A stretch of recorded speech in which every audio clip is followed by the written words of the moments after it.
الرحمن الرحيم الحمد لله رب العالمين الرحمن الرحيم مالك يوم الدين إياك نعبد وإياك نستعين اهدنا الصراط المستقيم صراط الذين أنعمت عليهم غير المغضوب عليهم ولا الضالين آمين.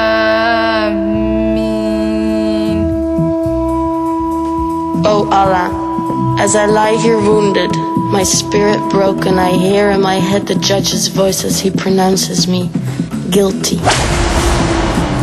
The sentence I have to serve is in your words. The woman and the man guilty of adultery or fornication, flog each of them with 100 stripes. Let no compassion move you in their case, in a matter prescribed by Allah.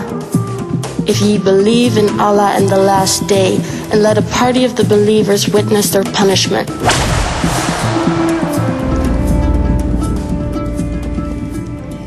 Two years ago, on a sunny day, while at the souk, my eyes were caught by those of Rahman, the most handsome man I have ever met. After that day, I couldn't help but notice his presence whenever I went to the marketplace, and I was thrilled when I learned that his appearance at the bazaar was not a coincidence. One day, he suggested we meet in secret, and I said yes.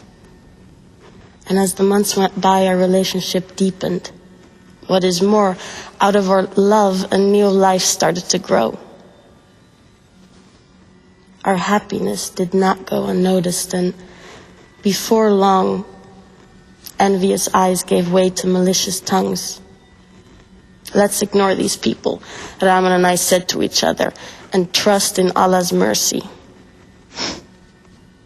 Naive, young, and in love perhaps. But we thought your holiness was on our side. Rahman and I shared affection and trust and a deep respect for each other. How could Allah disapprove? Why would he?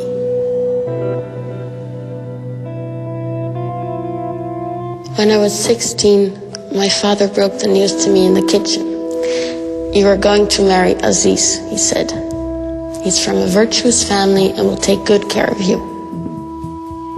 My wedding day was more of a celebration of my family than of mine. Once in my marital home, my husband approached me. Ever since, I recoil from his touch. I am repulsed by his smell, even if he has just had a bath. Yet, O Allah, I obey his command sanctioned by your words. And I let him take me because each time I push him away, he quotes you. They ask thee concerning women's courses. Say, they are a hurt and a pollution. So keep away from women in their courses and do not approach them until they are clean. But when they have purified themselves, ye may approach them in any manner, time, or place ordained for you by Allah. For Allah loves those who turn to him constantly. And he loves those who keep themselves pure and clean.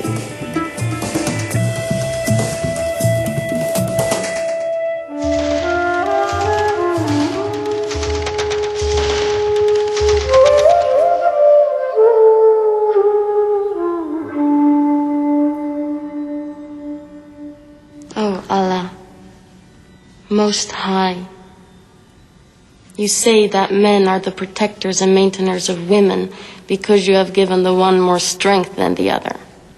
I feel at least once a week the strength of my husband's fist on my face.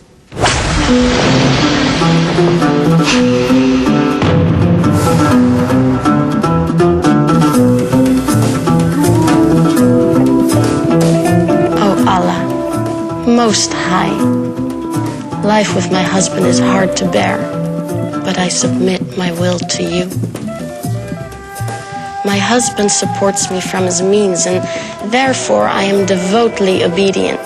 and guard in my husband's absence what you would have me guard.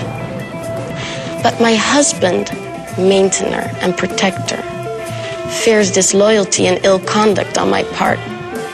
He accuses me of being ungrateful to him. He always finds a reason to doubt my loyalty to him. And after a series of threats and warnings, he starts to beat me.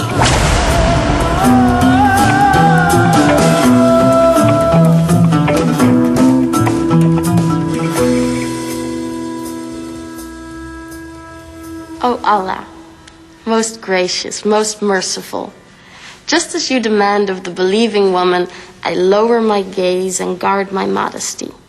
I never display my beauty and ornaments, not even my face or hands. I never strike with my feet in order to draw attention to my hidden ornaments, not even at parties. I never go out of the house unless it is absolutely necessary, and then only with my father's permission. When I do go out, I draw my veil over my bosom, as you wish. Once in a while, I sin. I fantasize about feeling the wind through my hair or the sun on my skin, perhaps on the beach. And I daydream about an extended journey through the world, imagining all the places and peoples out there. Of course, I shall never see these places or meet many people because it is so important for me to guard my modesty in order to please you, O Allah. So, I cheerfully do as you say and cover my body from head to toe, except while I'm in the house with family members only. Generally, I'm really happy with my life.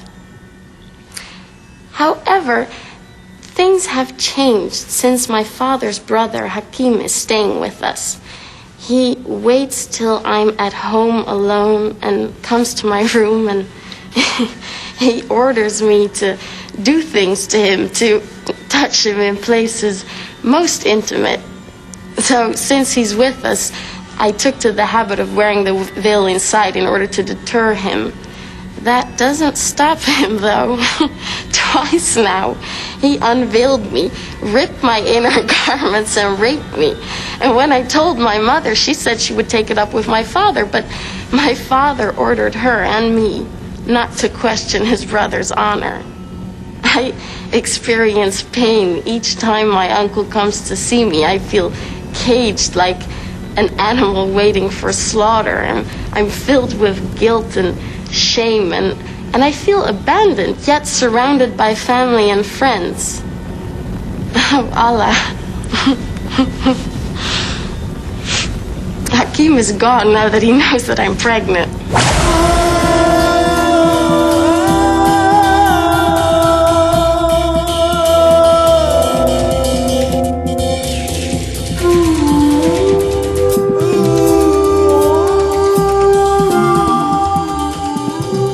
The verdict that has killed my faith and love is in your holy book. Faith in you, submission to you, feels like self-betrayal. Oh Allah, giver and taker of life, you admonish all who believe to turn towards you in order to attain bliss. I have done nothing my whole life but turn to you. And now that I pray for salvation under my veil, you remain silent, like the grave I long for.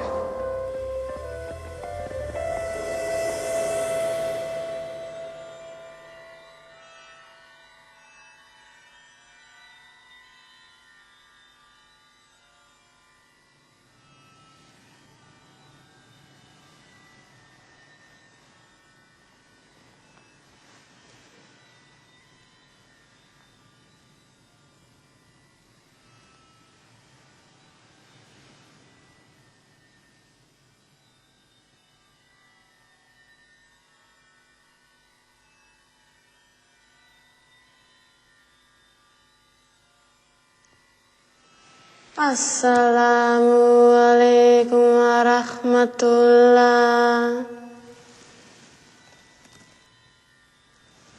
Assalamualaikum warahmatullah. rahmatullah.